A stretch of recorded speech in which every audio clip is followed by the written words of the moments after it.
So welcome back everyone.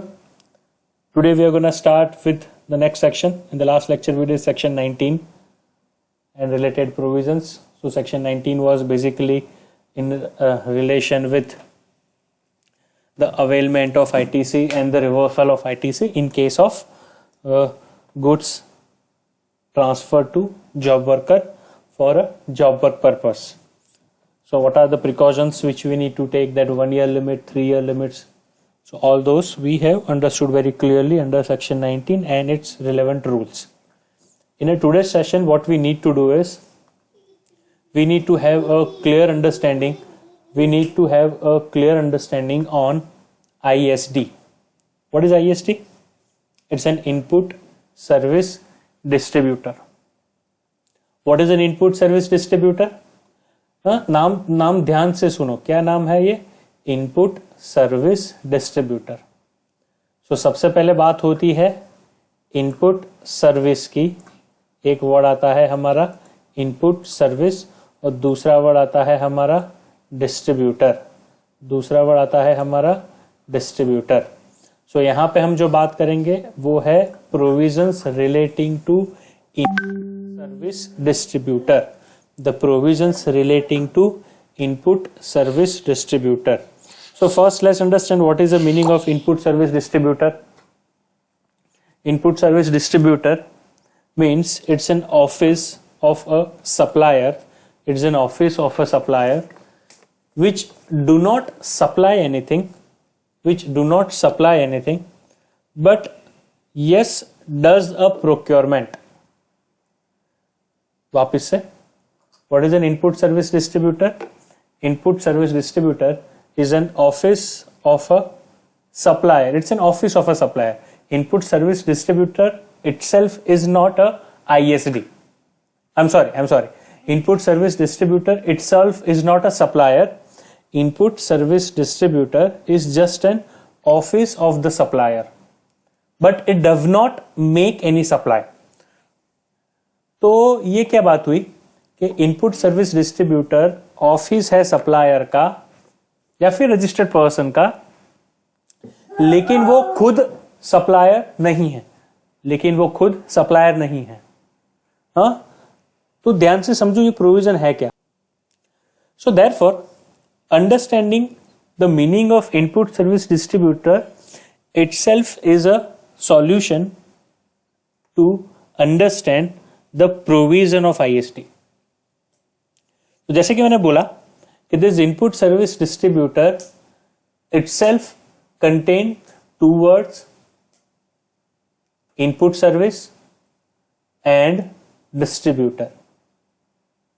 सो कुछ service related जिसका कि यहां पे डिस्ट्रीब्यूशन होता है.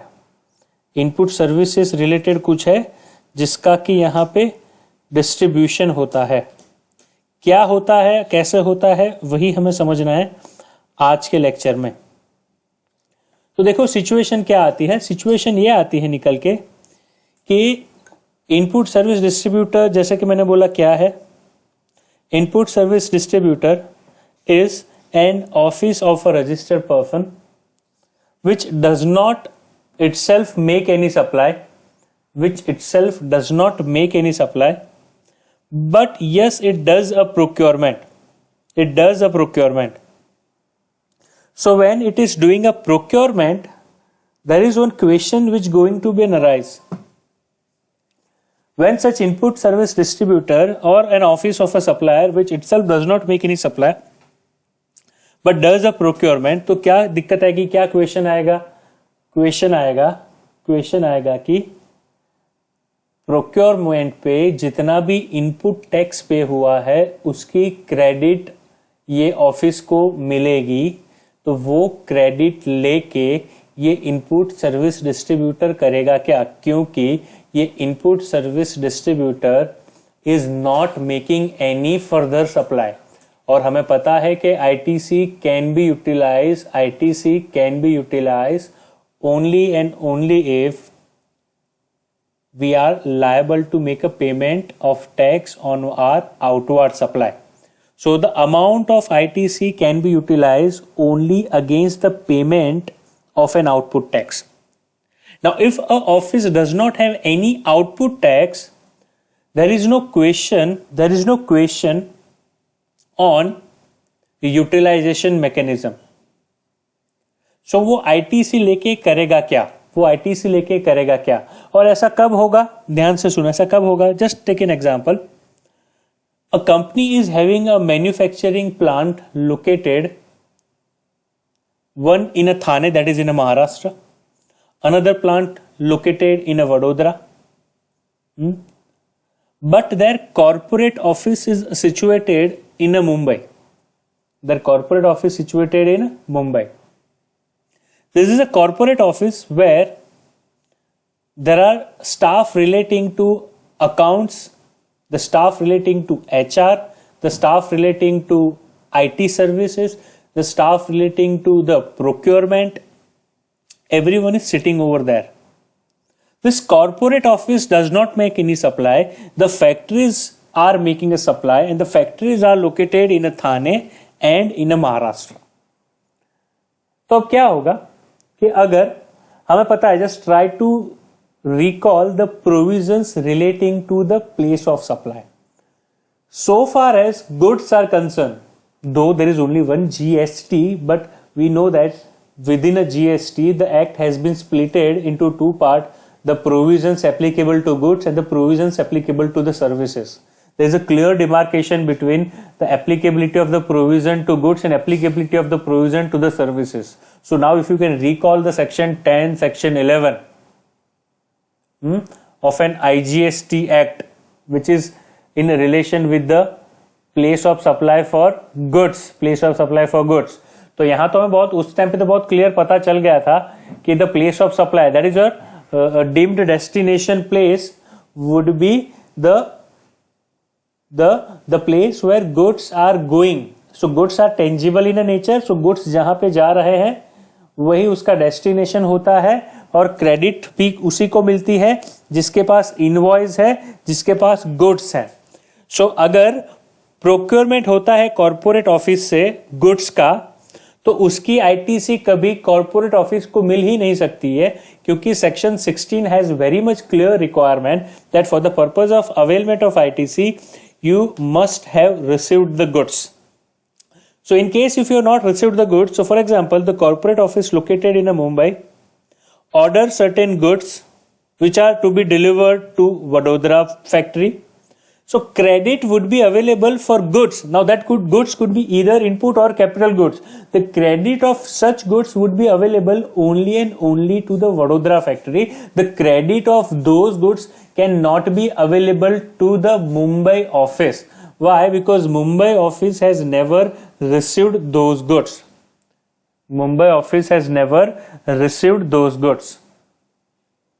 So इसीलिए तो हमने वो भी देखा था प्लेस ऑफ सप्लाई में, that there is a clear definition of the location of the supplier of a service, but there was no definition of the location of the supplier of goods, क्योंकि goods की movement decide करती है what would be the place of supply. ठीक है, लेकिन वो principle services के case में एप्लीकेबल नहीं होता है, क्योंकि सर्विस के केस में क्या होता है, in case of service we know that if the transaction is a B2B transaction,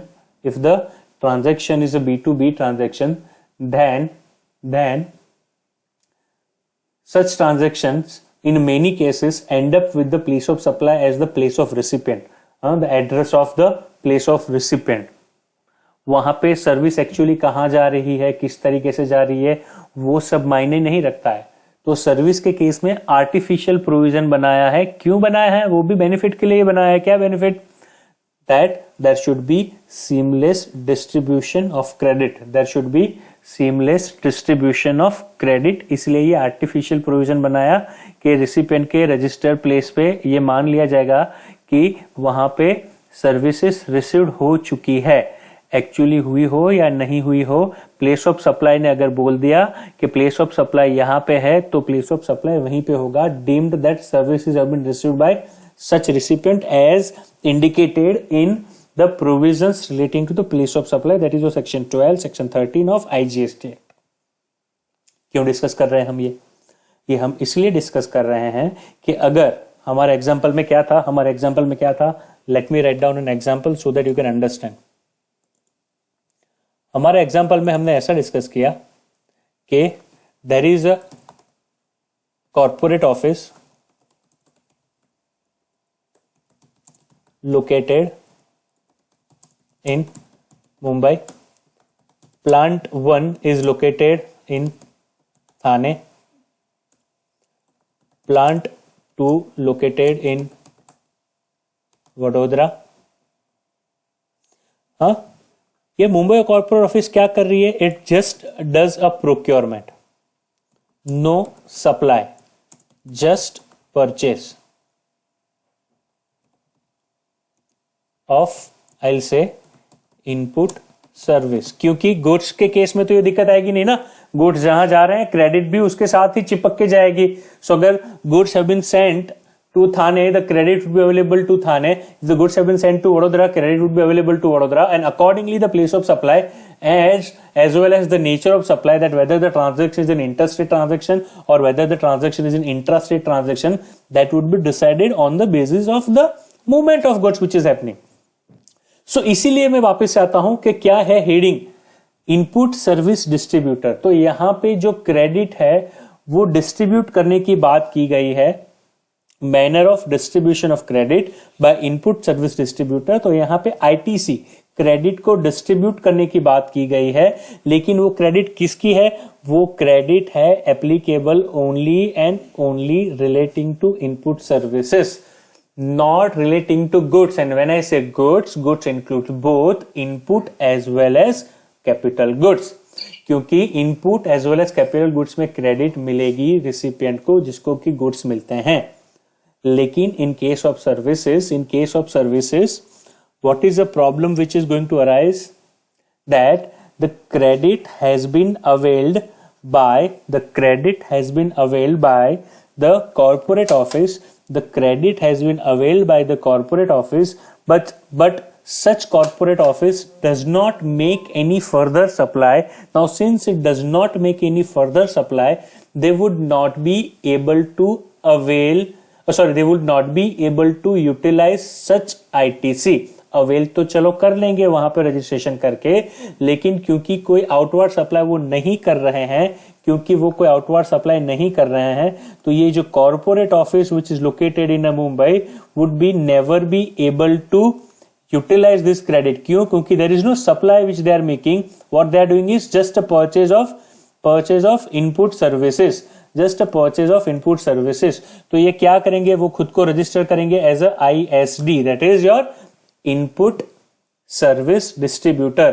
तो वो वहां पे कैसा रजिस्ट्रेशन कराएंगे मुंबई में? वो मुंबई में रजिस्ट्रेशन कराएंगे एज अ ISD। सो भी ISD किस तरीके से काम करेगा? Please try to understand. एक बार आपने ISD रजिस्ट्रेशन करवा दिया, उसके बाद आपको क्या ध्यान रखना है? वही बात की गई है हमारे ये सेक्शन 20 के प्रोविजन में।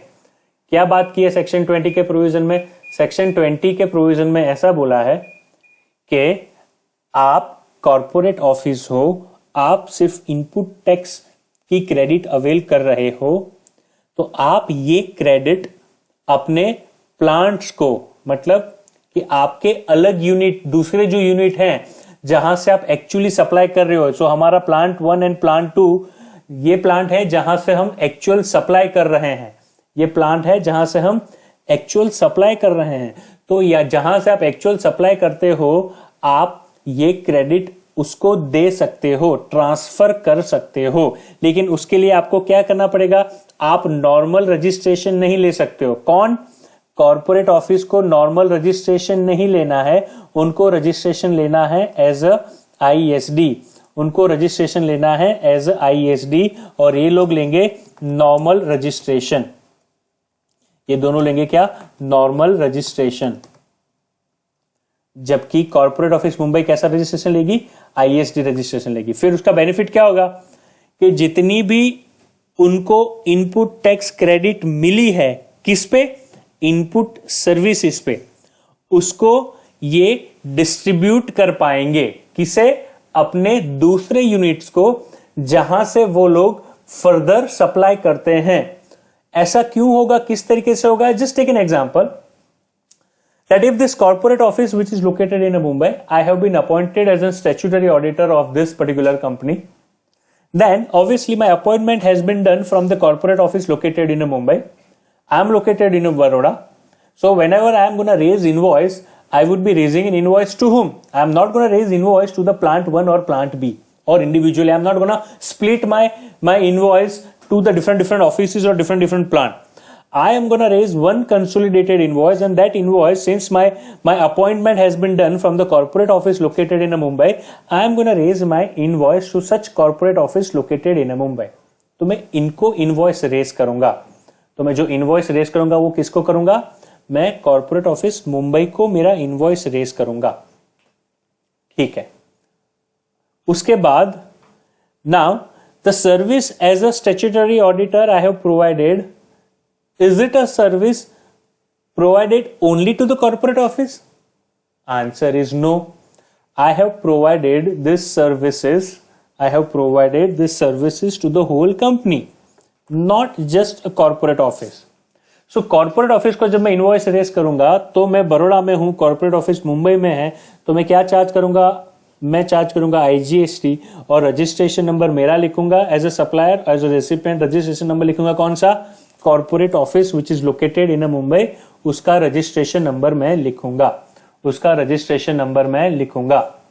तो जैसे मैंने इनवॉइस रेज किया कॉर्पोरेट ऑफिस मुंबई को, कॉर्पोरेट ऑफिस मुंबई ने इसकी ITC अवेल कर ली, लेकिन ये ITC का वो लोग क्या करेंगे, क्योंकि corporate office Mumbai does not make any further supply, corporate office Mumbai does not make any further supply.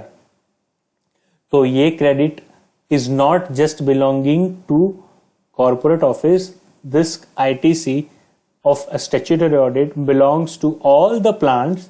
So this credit is required to be distributed to all the plants. And how to distribute this ITC, that is where we are getting an answer under section 20. So section 20 आपको उसी का answer देता है कि आप किस तरीके से ये ITC को डिस्ट्रीब्यूट कर पाओगे, आपके अलग अलग यूनिट्स पे। तो मैं अगर आपको बहुत ज्यादा कंफ्यूज ना करूं और सीधा आंसर दे दूं, तो सीधा आंसर रहेगा क्या? सीधा आंसर रहेगा कि कौन से बेसिस पे डिस्ट्रीब्यूट करेंगे? टर्नओवर के बेस पे। तो प्लांट ए का टर्नओवर, प्लांट बी का टर्नओवर, तो जितना टर्नओवर प्लांट ए का है प्लस प्लांट बी का है तो प्रोपोर्शनेट निकालो प्रोरेटा बेसिस पे, कितना टर्नओवर प्लांट ए का है, कितना टर्नओवर प्लांट बी का है। So for example plant A का टर्नओवर है, प्लांट 1 का टर्नओवर है हमारा कुछ 5 करोड़ और प्लांट 2 का टर्नओवर है कुछ 10 करोड़, तो टोटल टर्न हो गया कितना? 15 करोड़। तो प्लांट ए को कितना मिलेगा, प्लांट 1 को कितना मिलेगा? Total ITC available with this corporate office, that is ISD multiplied with the proportionate turnover 5 divide by 15। उसी तरीके से 10 divide by 15 for plant 2। So pro rata basis पे on the basis of turnover the credit will be distributed to the respective unit of that particular company, and that is what have been discussed here in section 20. Now there are certain points which you always need to keep in your mind. Don't be in hurry. We'll try to make it more specific every time. Every point we will be discussing in a detail so that you can have a very basic clear understanding of the provisions relating to ISD. Understand now what is going to happen in this particular case.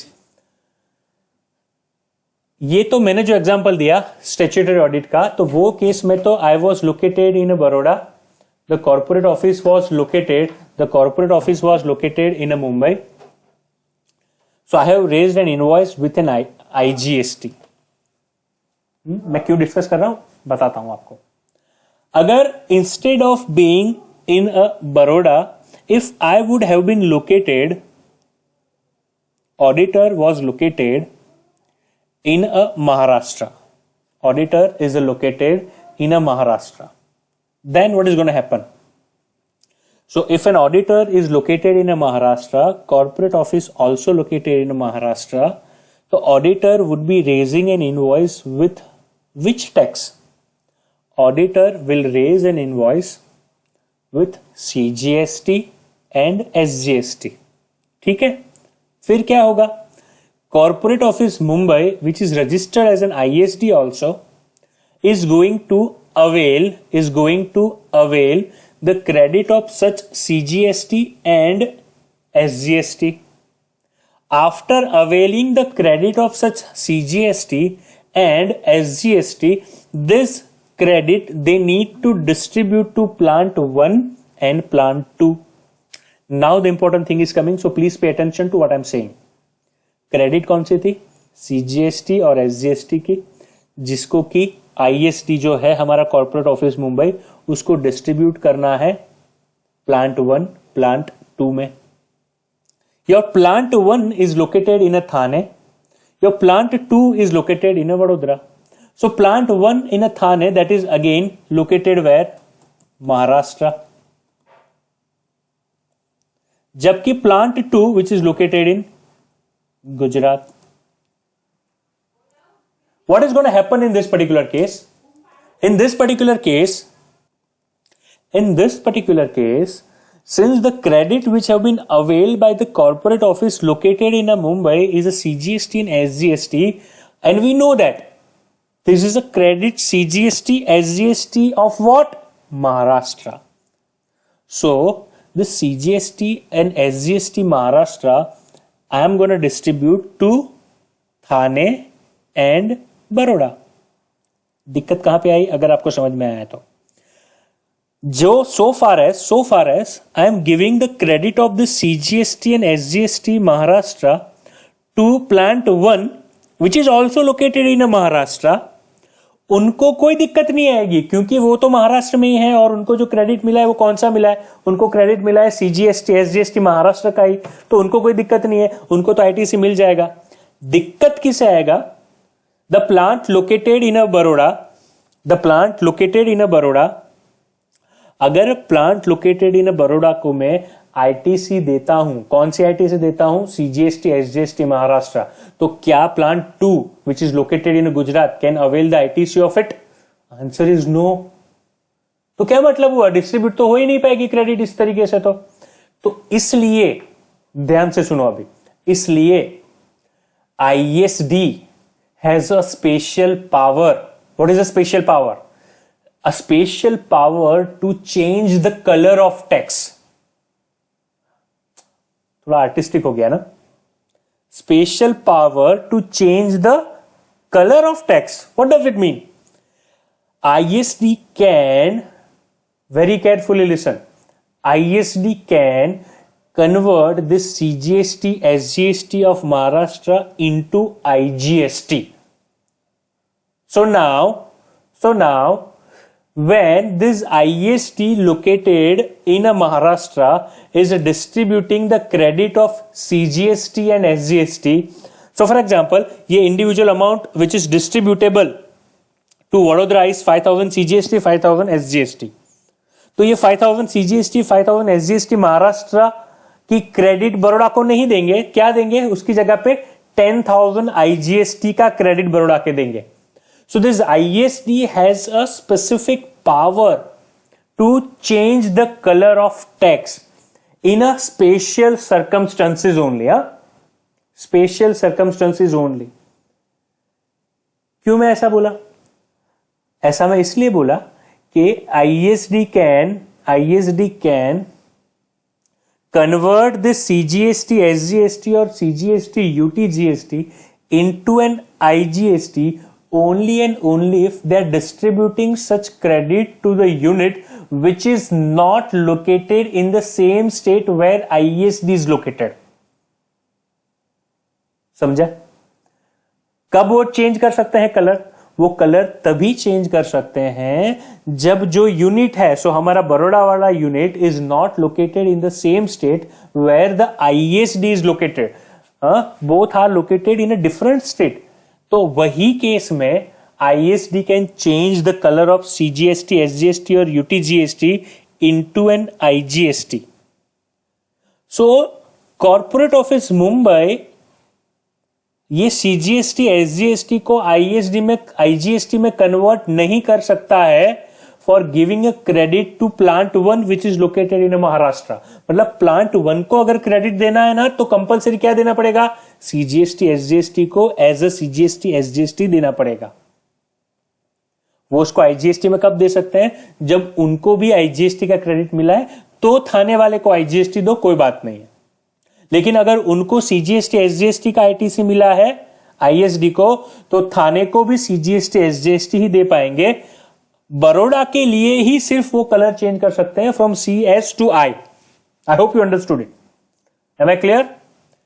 और अगर आपका input tax credit IGST का है तो colour change करने की कहां जरूरत है. सो IGST की क्रेडिट हर बार एज अ IGST ही डिस्ट्रीब्यूट होगी. CGST की क्रेडिट हर बार एज अ CGST ही डिस्ट्रीब्यूट होगी. So far as unit is located in the same state, CGST SGST की credit will get converted into an IGST so far as unit located in another state as compared to the state where ISD is located. Am I clear on this? Sure. This is the crunch of the whole ISD provision. बाकी की सारी सब story, बाकी के सारे सिर्फ compliances. ये सबसे बड़ा पॉइंट था, सबसे इंपॉर्टेंट पॉइंट था कि ISD की सबसे बड़ी खूबी क्या है, सबसे बड़ी करामात वो क्या कर सकता है. अगर कोई पूछता है तो मेरा आंसर रहेगा only ISD have this power of conversion. Even a government don't have a power, even a officer don't have a power to convert CS into an I. Only ISD has the special power to change the color of text from CS or CU into a IGST.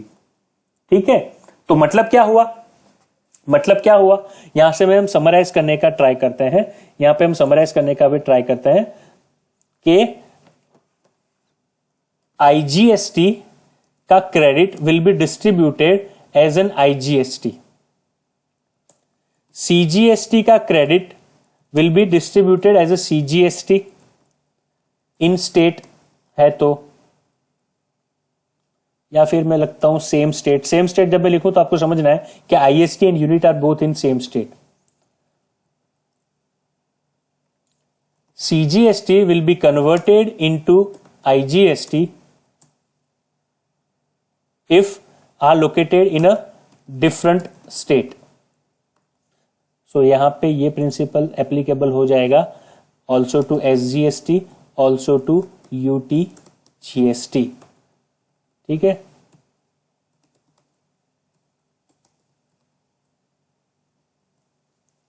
so this is something which you need to keep in your mind कि ISD has a special power to change the color of text. So यहां पे कोई colour change नहीं हुआ है, लेकिन यहां पे कलर चेंज हो रहा है. हाँ, यहां पे कलर चेंज हो रहा है. क्यों कलर चेंज हुआ है, क्योंकि ISD. सो यहां पे मैं लिख दूं कि ऐसा कब पॉसिबल हो सकता है, ऐसा एक ही केस में पॉसिबल हो सकता है when ISD and units, or you can say a registered person to whom you are distributing a credit, are located in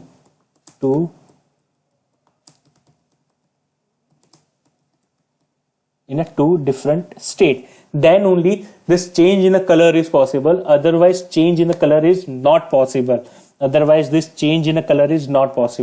So this was something in relation with the plant mechanism. For understanding purpose we understood के क्या होता है IST provision और क्यों distribution होता है, किस तरीके से डिस्ट्रीब्यूशन होता है.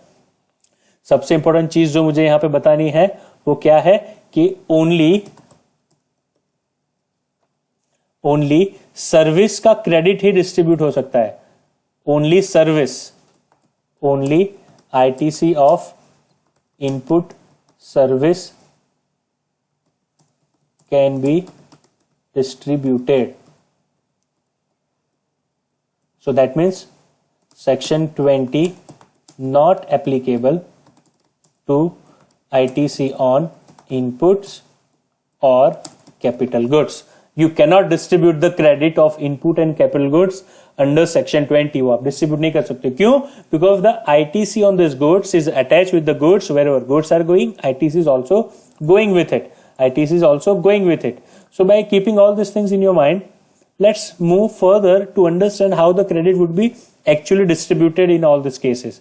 How the credit will be actually distributed in all these cases. Fine. So let's understand. ये बेसिक प्रिंसिपल था जो हमें समझना था कि ये ISD का बेसिक फंडामेंटल प्रिंसिपल क्या है, वही हमें समझना था, तो इसलिए हमने ये डिस्कस किया. फिर ध्यान से सुनो. The input service distributor may distribute the credit subject to the conditions. Now let's see the condition. The credit can be distributed to the recipient of the credit against a document. तो ISD जब credit दे रहा है, किसको दे रहा है? Plant 1 को, plant 2 को, तो उनको क्रेडिट के लिए डॉक्यूमेंट भी देना पड़ेगा ना, बिकॉज सेक्शन 16 का रिस्ट्रिक्शन आएगा, वरना ये प्लांट पे कि आपके पास इनवॉइस नहीं है. तो ऐसा ही एक इनवॉइस डॉक्यूमेंट देना पड़ेगा ISD को. ISD ये डॉक्यूमेंट किसे देगा? ISD ये देगा डॉक्यूमेंट अपने यूनिट्स को, जिसको कि ये क्रेडिट हम दे रहे हैं. The amount of credit distributed, I am coming on the clause B, the amount of credit distributed shall not exceed the amount of credit available for distribution. Obviously है कि you cannot transfer a title more better than what you already have. You cannot transfer the title more better than what you have. So you cannot distribute the credit which you actually don't have. So अगर आपके पास 10,000 का ITC है तो आप 10,000 distribute कर सकते हो ना. ये मंथली करनी है एक्सरसाइज. तो आपके पास अगर 10,000 का क्रेडिट है तो आप 10,000 का ही क्रेडिट डिस्ट्रीब्यूट कर सकते हो. आप 1 लाख का क्रेडिट तो डिस्ट्रीब्यूट नहीं कर सकते हो. तो वही चीज यहां पे बोल रहे हैं कि amount of credit distributed shall not exceed the amount of credit available for distribution. ठीक है, क्लॉज सी पे आते हैं. तो मैंने जैसे बोला ना, अब सारे हैं जो प्रोसीजर हैं. ये इंपॉर्टेंट पॉइंट है जो कि हमें समझना है.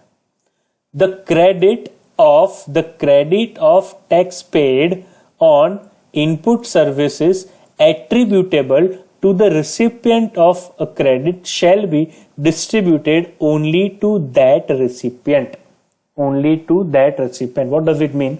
क्लॉज सी को ध्यान से सुनो. क्या बोला है? मैं ना जितना अंडरलाइन किया ना उतना पढ़ रहा हूं, तो आपको समझ में आए.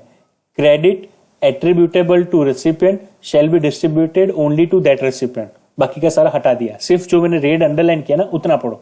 Credit attributable to recipient shall be distributed only to that recipient. मतलब क्या? ध्यान से सुनना. I have been appointed not for an statutory audit purpose. I have been appointed for a verification of fixed asset, physical verification of the fixed asset. I have been appointed for the purpose of verification of fixed asset, physical verification of the fixed asset of plant 2, which is located where? Vadodara.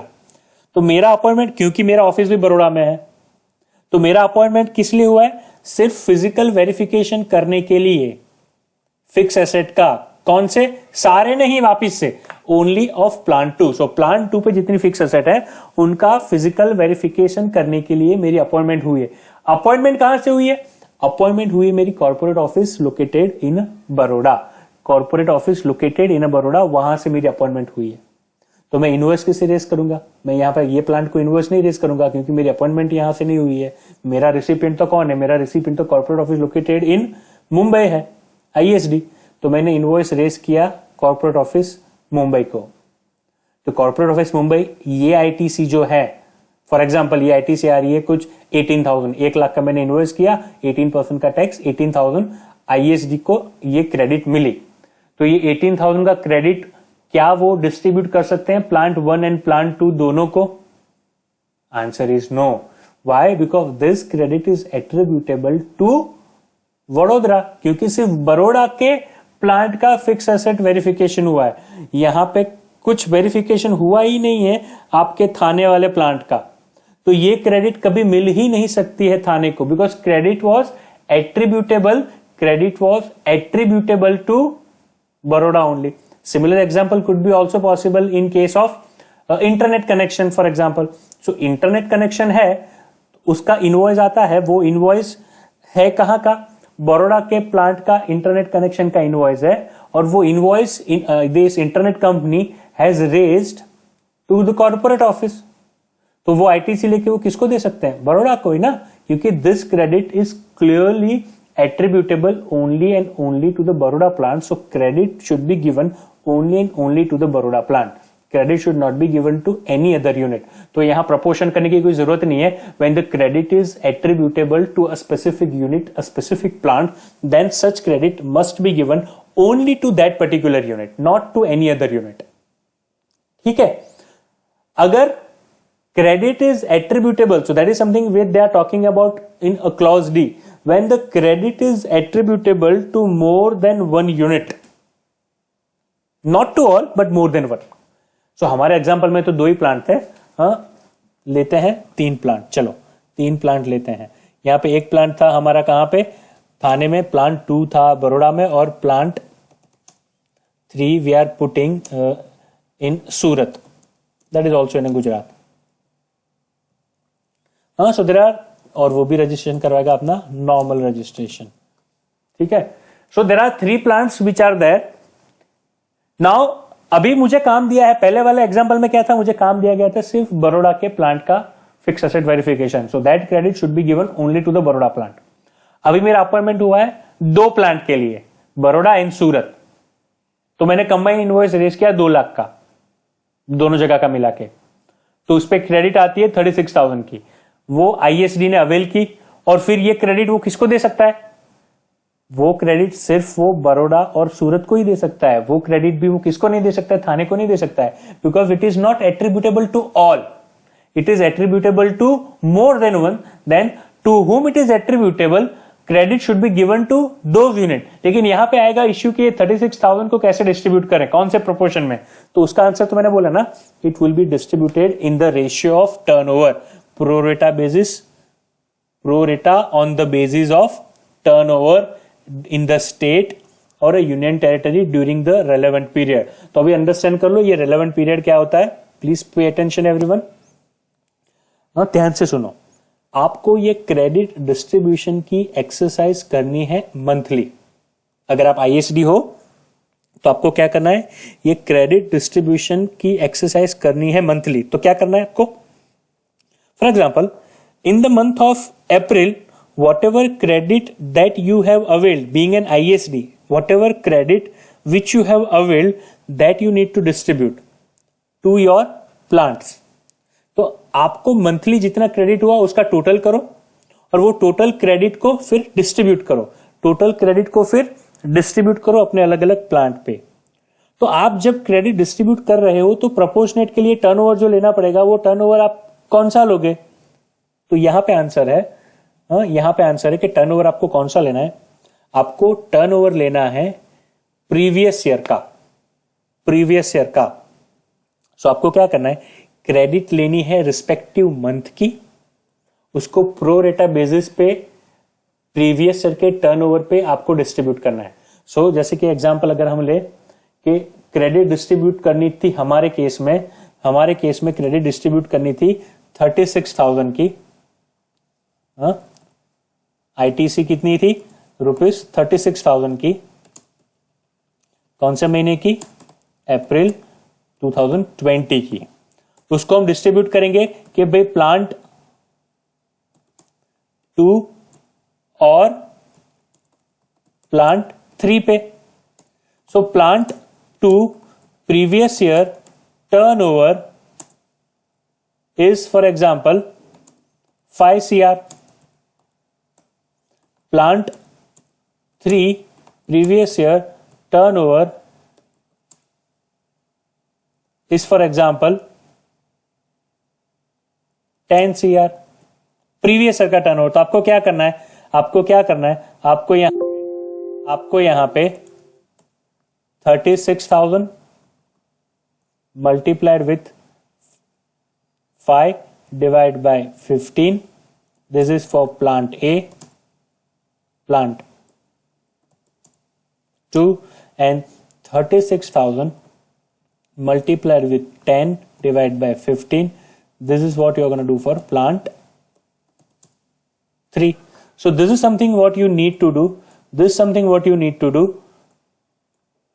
ITC है अप्रैल महीने की, सो आपको distribute तो करना है किस पे, आपको डिस्ट्रीब्यूट करना है monthly basis. Distribution has to be done on monthly basis.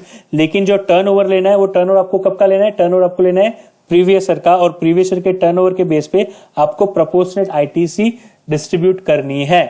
अभी आप ऐसा बोलोगे कि सर अगर प्रीवियस ईयर में मेरा टर्नओवर नहीं है, तो प्रीवियस ईयर में किसी प्लांट का टर्नओवर नहीं है तो क्या करेंगे, तो आपको लेना है प्रीवियस क्वार्टर, तो आपको लेना है प्रीवियस क्वार्टर. ठीक है. सो ये है टर्नओवर का डेफिनेशन, नीचे दिया हुआ है यही सेक्शन में, तो आप जैसे आगे पढ़ोगे तो आपको समझ में आएगा. मैंने अभी से आपको बता दिया कि आपको पहले लेना है turnover. So far as the turnover of the previous year is available, you need to take the turnover of the previous year. If the turnover of the previous year is not available, then you need to take the turnover of the previous quarter. So turnover from the state, तो वो state में वो location से जितना turnover हुआ उतना credit आप वो प्लांट को दे दोगे. ठीक है, वो प्लांट को आप उतना क्रेडिट दे दोगे. और ये किसके लिए, attributable to more than one recipient but not to all. और ये क्लॉज ई में वही चीज है, लेकिन it is attributable to all recipient. मतलब स्टैट्यूटरी ऑडिटर में अपॉइंट हुआ हूं तो वो तो मैं सारे प्लांट के लिए अपॉइंट हुआ है ना, तो वो केस में तो क्रेडिट सबको मिलेगी, सबको मिलेगी. प्लांट 1 को भी मिलेगी, थाने वाले को भी मिलेगी, बड़ौदा वाले को भी मिलेगी, सूरत वालों को मिलेगी, सबको मिलेगी. So this is credit attributable to all. So यहाँ पे स्टैट्यूटरी ऑडिटर वाला एग्जांपल फिट बैठता है, यहाँ पे फिजिकल वेरिफिकेशन वाला एग्जांपल फिट बैठता है कि यहाँ पे मेरा फिजिकल वेरिफिकेशन के लिए अपॉइंटमेंट हुआ था, किसके लिए, only for plant 2 and plant 3, not for plant 1. So credit will be given to only plant 2 and plant 3, not to plant 1. यहां पे मेरा अपॉइंटमेंट हुआ था सिर्फ और सिर्फ बड़ौदा वाले यूनिट के लिए, तो क्रेडिट किसको मिलेगी, सिर्फ बड़ौदा को ही मिलेगी और किसी को नहीं मिलेगी. So if it is again applicable to all, then again it will be then distributed to all in the same way in which we are distributing here. तीनों प्लांट का प्रोपोर्शनेट निकाल के करेंगे for a relevant period. So monthly credit लो, turnover previous year का लो, turnover previous year का लो. तो रेलेवेंट पीरियड इसीलिए बोला है कि रेलेवेंट पीरियड मतलब क्या, turnover in a state in the financial year preceding the year in which credit is to be distributed. अगर अवेलेबल नहीं है प्रीवियस ईयर का तो प्रीवियस क्वार्टर. और ये बाकी का डेफिनेशन है टर्नओवर का definition, what does include and what does not include. आप ये पढ़ोगे तो आपको समझ में आएगा. ये टर्नओवर का डेफिनेशन एक है जो आप पढ़ लेना. सो ये था हमारा section 20. Now in support of the section 20 there is a rule 39, the procedure that we need to follow, the procedure that we need to follow for the distribution of input tax credit by input service distributor. So क्या procedure follow करना है, इसके लिए ये rule बनाया है. So let's understand what we need to do. The input service distributor shall distribute input tax credit in the manner and subject to following condition, namely clause A, input tax credit available for distribution in a month. So इसी यहाँ पे आया ना monthly distribution, shall be distributed in the same month. So यहाँ से आपका compulsion create होता है कि आपको क्रेडिट मंथली डिस्ट्रीब्यूट करना है. सिर्फ आप जो बेस ले रहे हो डिस्ट्रीब्यूट करने के लिए, वो बेस आप क्या ले रहे हो, प्रीवियस ईयर का टर्नओवर, लेकिन डिस्ट्रीब्यूशन तो आप कैसे कर रहे हो, डिस्ट्रीब्यूशन तो आप मंथली ही कर रहे हो. सो आपको डिस्ट्रीब्यूशन तो मंथली ही करना है, लेकिन जो बेस आप सिलेक्ट कर रहे हो डिस्ट्रीब्यूशन के लिए, वो बेस आप कौन सा लोगे, वो बेस आप लोगे प्रीवियस ईयर का टर्नओवर. अगर नहीं अवेलेबल तो प्रीवियस क्वार्टर का टर्नओवर. हाँ, और आप जब प्रोपोर्शनेट करोगे ना तो turnover include all turnover, turnover of taxable as well as exempted goods, everything except the goods which are not covered in GST. वो वाला टर्नओवर मत लो, लेकिन बाकी तो सारा टर्नओवर, वेदर इट्स टैक्सेबल और एग्जम्प्टेड, सारा टर्नओवर ये प्रोपोर्शन के लिए तो आपको लेना है. ठीक है, बिकॉज एक बार आईएसडी आपको क्रेडिट दे देगा, उसके बाद रूल 42, 43 का रिवर्सल भी आएगा ना आपके पास. तो आपको तो ध्यान रखना है कि आप रूल 42 का रिवर्सल भी आ सकता है आपको, तो आपको पहले सारा क्रेडिट लेना है. तो वो सारा क्रेडिट लेने के लिए सारा टर्नओवर आपको लेना पड़ेगा, taxable as well as exempted का. उसके बाद you need to understand that कि उसके बाद बाकी की सारी कंडीशन आपको चेक करनी है कि किस तरीके से रिवर्सल करना है रूल 42 के अंदर. सो करना है आपको रिवर्स डिस्ट्रीब्यूशन मंथली. कैसे करोगे, by way of filing this form GSTR 6. आपको ये फॉर्म फाइल करना है GSTR 6. ठीक है, तो ये हुआ हमारा क्लॉज ए. क्लॉज बी पे आते हैं. Input service distributor shall in accordance with the provision of clause D separately distribute the amount of ये बहुत इंपॉर्टेंट है, ध्यान से सुनो, separately distribute the amount of ineligible input tax credit, ineligible under the provision of subsection 5 of section 17 or otherwise and the amount of eligible input tax credit। मतलब क्या कि जब ISD ना क्रेडिट करता है, जब ISD क्रेडिट डिस्ट्रीब्यूट करता है तो वो ISD को क्या ध्यान रखना है, ISD को ही ध्यान रखना है कि ये क्रेडिट में ऐसी तो कोई क्रेडिट नहीं है ना कि जो इनएलिजिबल है बिकॉज ऑफ 17(5) और एनी अदर रीजन, उनको ही ISD को ही आइडेंटिफाई करना है। आइडेंटिफाई करके वो इनएलिजिबल क्रेडिट अलग से उसको देनी है। क्यों? क्योंकि ISD अपने पास कुछ ITC नहीं रखेगा, जितना भी उसका इनपुट टैक्स है वो सारा डिस्ट्रीब्यूट करेगा, लेकिन उसके लिए सबसे पहले उसको बाइफर्केशन करना पड़ेगा कि उसके पास जितना भी इनपुट टैक्स क्रेडिट है उसमें से कितना एलिजिबल है, कितना इनएलिजिबल है। एलिजिबल को अलग से डिस्ट्रीब्यूट करेगा, इनएलिजिबल को भी अलग से डिस्ट्रीब्यूट करेगा। अब आप सोचोगे कि सर इनएलिजिबल को डिस्ट्रीब्यूट करने का क्या मतलब है? इनएलिजिबल को भी डिस्ट्रीब्यूट करके देना पड़ेगा प्लांट को, प्लांट उसकी क्रेडिट अवेल नहीं कर पाएगा, लेकिन उसको रिपोर्टिंग तो करना पड़ेगा ना कि ये इनएलिजिबल इतना मिला हमें, और ISD के पास कुछ बैलेंस नहीं रहेगा। सो ISD का बैलेंस जीरो करना है, कुछ भी हो, एलिजिबल हो या इनएलिजिबल हो, ISD को अपना बैलेंस जीरो करना है। और किस तरीके से करना है कि उसको एलिजिबल अलग से डिस्ट्रीब्यूट करना है, एलिजिबल अलग से डिस्ट्रीब्यूट करना है, और इनएलिजिबल को भी अलग से डिस्ट्रीब्यूट करना है। सो दोनों को उसको डिस्ट्रीब्यूट करना है और अलग से डिस्ट्रीब्यूट करना है। So please pay attention, this is most important part which you need to understand. Then the input tax credit on account of central, state, union territory tax IGST shall be distributed separately in accordance with the provision of clause D। So आपको जब भी distribution करना है तो आपको सारा distribution separately करना है कि भाई CGST का डिस्ट्रीब्यूशन कितना, SGST का डिस्ट्रीब्यूशन कितना, IGST का डिस्ट्रीब्यूशन कितना, ये सारा डिस्ट्रीब्यूशन आपको सेपरेटली करना है, सारा डिस्ट्रीब्यूशन आपको सेपरेटली करना है। सो वो चीज का आपको ध्यान रखना है कि ये डिस्ट्रीब्यूशन सारा आप सेपरेटली कर रहे हो। अब आते हैं किस तरीके से डिस्ट्रीब्यूशन होगा। तो जैसे मैंने वो प्रोपोर्शन बोला था ना कि this C1 is the amount of credit to be distributed. So जितना क्रेडिट है ISD के पास वो है C1, डिस्ट्रीब्यूट करना है किसी को तो वो होता है C1। T1 is a turnover of unit divide by total turnover multiplied with the amount to be distributed. तो ये C है जो टोटल ISD के पास जो क्रेडिट है वो, और C1 क्या होगा कि T1 को कितनी क्रेडिट मिलेगी उसको बोलते हैं C1। तो ये C क्या है? Amount of credit to be distributed. T1 is the total of any one unit. तो T1 इसलिए लिया है क्योंकि अगर हमारे केस में बात करें तो प्लांट 1 का टर्नओवर, तो यहाँ पे आएगा प्लांट 1 का टर्नओवर, यहाँ पे आएगा टोटल टर्नओवर, यहाँ पे आएगा ISD को जो क्रेडिट डिस्ट्रीब्यूट करना है वो। तो ये आंसर क्या मिलेगा कि T1 को कितनी ITC मिलेगी, वो होता है हमारा C1। तो यही फॉर्मूला है जो आगे मैंने ऊपर आपको एक्सप्लेन किया था पूरा क्वेश्चन में, वही ये फॉर्मूला है। यहां से क्लॉज E थोड़ा इंपॉर्टेंट है, ऑलरेडी हमने डिस्कस किया हुआ है लेकिन थोड़ा इंपॉर्टेंट है। So please understand what it says.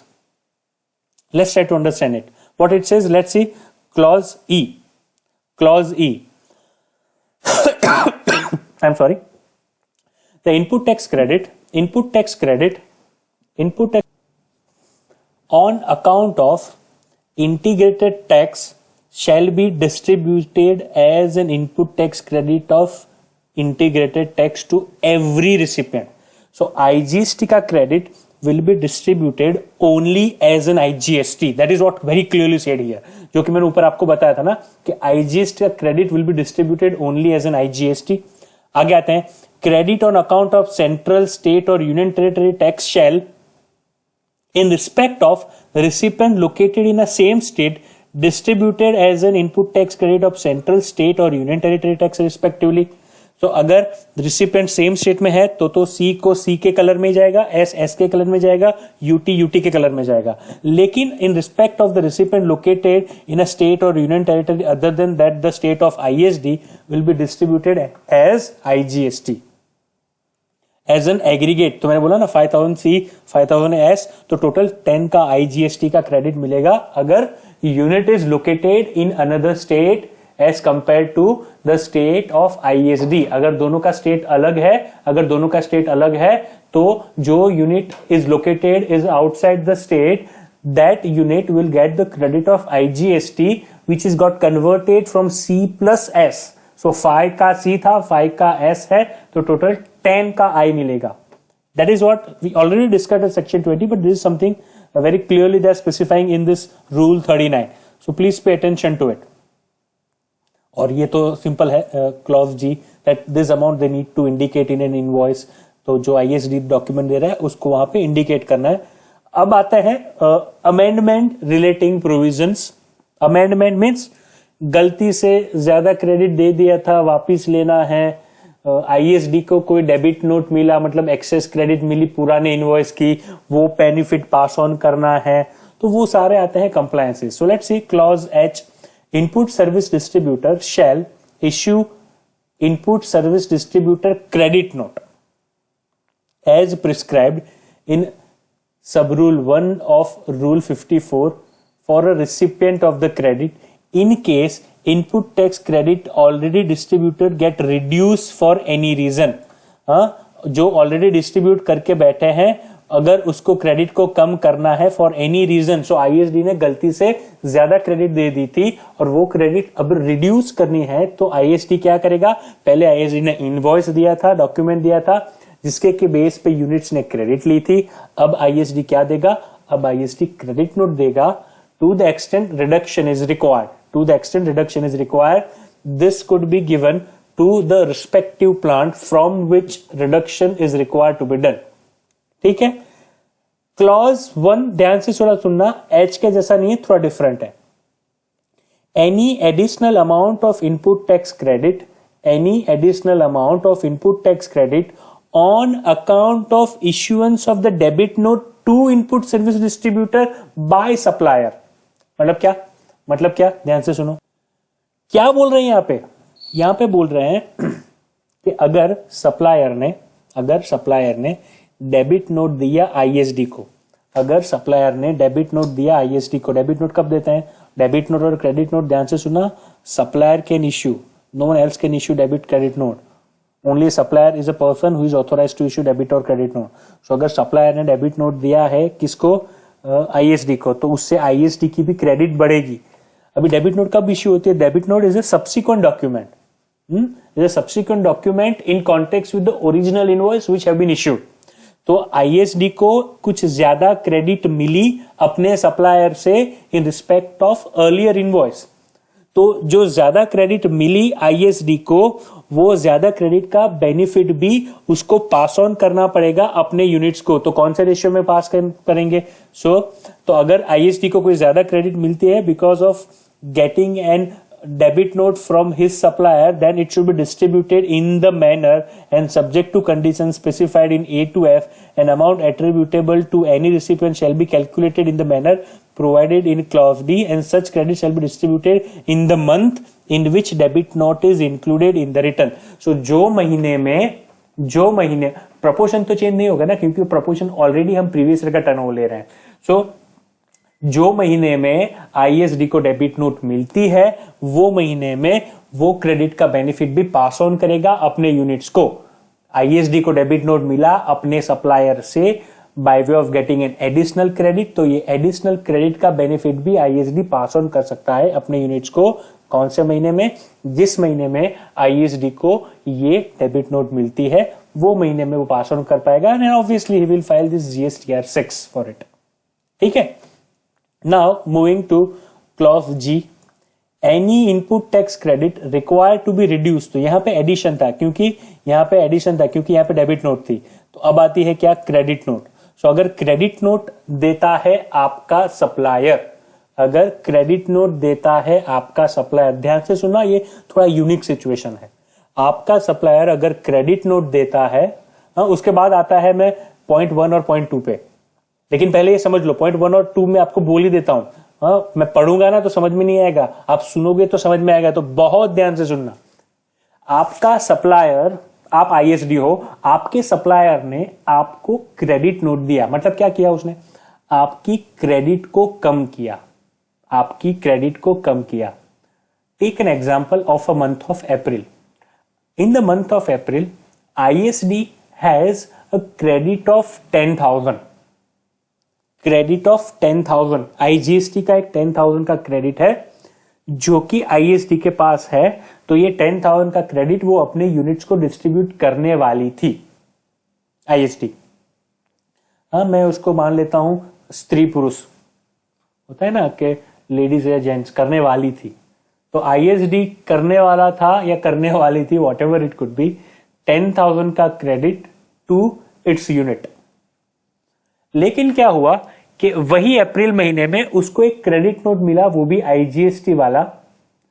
हाँ, उसने बोला कि आपको मैंने ज्यादा क्रेडिट दे दी थी पहले 3,000 की, वो मैं वापिस मांग रहा हूं। क्रेडिट नोट दिया मतलब क्या, पुराना वाला इनवॉइस का वैल्यू कम हुआ, मतलब क्रेडिट भी उतनी कम हुई, तो 3,000 का वो क्रेडिट नोट दे रहा है सप्लायर आईएसडी को। तो अभी आईएसडी क्या करेगा, क्योंकि एक साइड तो उसको 10,000 का क्रेडिट डिस्ट्रीब्यूट करना है, दूसरी साइड 3,000 का कम करना है, तो कोई बात नहीं, नेट इफेक्ट कर लो कि 10,000 का क्रेडिट हमें हमारे यूनिट को देना था, 3,000 का क्रेडिट हमें उससे वापस लेना था, तो उससे बेटर है ना कि नेट 7,000 का क्रेडिट डिस्ट्रीब्यूट करो। तो वो है जो बोल रहे हैं, वो बोल रहे हैं यहां पे पॉइंट 1 में क्या करना है, reduce from the amount to be distributed in the month in which credit note is included in GSTR 6। तो आपके पास अगर क्रेडिट का बैलेंस है जिससे कि ये क्रेडिट नोट का रिडक्शन आप डिस्ट्रीब्यूट कर सकते हो, तो वो डिस्ट्रीब्यूशन वाला अमाउंट टू दैट एक्सटेंट कम कर दो। लेकिन ऐसा भी पॉसिबल है कि वो महीने में मुझे कोई डिस्ट्रीब्यूट ही नहीं करना था, या फिर वो महीने में मुझे डिस्ट्रीब्यूट करना था 10,000 और क्रेडिट नोट मुझे मिला है 15,000 का, तो वो केस में तो बैलेंस नेगेटिव में चला गया। तो क्या करेंगे, तो वो केस में क्लॉज जे का सब क्लॉज 2 ऐसा बोल रहा है that to that extent amount goes into a negative, that amount will be added as an output tax liability of the recipient। मतलब क्या, अगर वो महीने में मुझे क्रेडिट डिस्ट्रीब्यूट करना ही नहीं था और मुझे आईएसडी से मिला 3,000 का क्रेडिट नोट, तो ये 3,000 का negative reduction will be given to the respective unit. तो अगर प्लांट 1 को इसमें से 3,000 में से 1,000 एट्रीब्यूट हो रहा है, तो 1,000 will be added as an output tax liability of the recipient. तो प्लांट 1 के आउटपुट टैक्स लायबिलिटी में ऐड हो जाएगा। क्यों ऐसा हुआ, क्योंकि आईएसटी के पास सफिशिएंट बैलेंस था ही नहीं आईटीसी का, जिससे कि ये रिडक्शन कर पाते। और देखो ये इंटरचेंजेबल नहीं है। सो अगर आपके पास आईजीएसटी का क्रेडिट था 10,000 का और क्रेडिट नोट मिला आपको सीजीएसटी और एसजीएसटी का, तो ये सामने सामने सेट ऑफ नहीं हो सकते हैं। तो credit note to that extent output tax liability में ऐड होगा, हाँ, और आईजीएसटी का आप क्रेडिट दोगे, क्योंकि आपको सारे कैलकुलेशन टैक्स वाइज करना है। तो tax are not interchangeable, so please take care of it. अगर सेम लाइन में आते हैं या फिर आप कन्वर्ट कर सकते हैं, if you can change the colour then only set off is permissible, otherwise the set off is not permissible. तो आपको क्या ध्यान देना है कि अगर आपके पास सफिशिएंट बैलेंस है जिससे कि आप उसको सेट ऑफ कर सकते हो, तो वहां पर रिड्यूस कर दो। अगर आपके पास सफिशिएंट बैलेंस नहीं है, बीइंग एन आईएसटी आपके पास सफिशिएंट बैलेंस नहीं है सेट ऑफ करने के लिए, तो to that extent it would be added as an output tax liability of the recipient where the amount of portion is negative by virtue of the amount of credit. तो ये चीज का ध्यान देना है। बाकी से जो सब रूल 2 और 3 है, that are the common rule about the reduction, is not a big deal. आप पढ़ोगे तो आपको समझ में आ जाएगा। यहाँ पे आता है फिर manner of recovery of the credit distributed in excess. मतलब अगर क्रेडिट एक्सेस डिस्ट्रीब्यूट किया है तो यहाँ पे आप रिकवर कर सकते हो अंडर सेक्शन 73, 74 डिपार्टमेंट रिकवर कर सकता है अगर वो फाइन करता है कि क्रेडिट आपने ज्यादा डिस्ट्रीब्यूट किया था। तो इसीलिए ये सर्कुलर आया था इन context with this rule 20। A representation have been received regarding the manner of recovery of the excess credit distributed by the ISD in contravention of the provision of section 20। तो इसके लिए क्लैरिफिकेशन क्या दिया है government ने, that according to section 21 of the CGST Act, where ISD distribute the credit in contravention of the provision of section 20 of CGST Act, resulting into a excess distribution of credit, that excess credits or distributed shall be recovered from the such recipient along with the interest and penalty। तो जब ये recovery department करता है तो it will be recovered with interest and penalty. लेकिन यहाँ पे 2 possibility है, possibility number 2 and possibility number 3। पहली पॉसिबिलिटी क्या है कि भाई जो रिसिपिएंट था उसको पता चल गया कि ये गलत डिस्ट्रीब्यूशन है और वो खुद वॉलेंटरी पे कर रहा है। वॉलेंटरी दिख रहा है ये वर्ड वॉलेंटरी। तो सिर्फ उसको क्या करना है, उसको सिर्फ पे करना है टैक्स का पैसा विथ इंटरेस्ट। कौन से फॉर्म में, जीएसटी डीआरसी 03 में, लेकिन अगर वो voluntary is not coming forward तो उसके सामने प्रोसीडिंग स्टार्ट होंगे 73, 74 के, जो कि हमारा रिकवरी प्रोविजन है। और वो केस में अगर उसको टैक्स पे करना पड़ा तो वो टैक्स पे होगा उसका डीआरसी 07 में, डीआरसी 07 में। तो यहां पे हमारा अंत होता है सबसे बड़े अध्याय of GST, that is called an ITC provisions. एक पॉइंट बाकी है, मुझे पता है, सेट ऑफ मैकेनिज्म, लेकिन वो set off mechanism is a part of the payment of GST which we taking care as a part of the payment of GST वाले chapter में, यहां पे हम नहीं कर रहे हैं। सबसे बड़ा सबसे इंपॉर्टेंट टॉपिक है जीएसटी का, वो है ITC. We are concluding here the whole topic of ITC.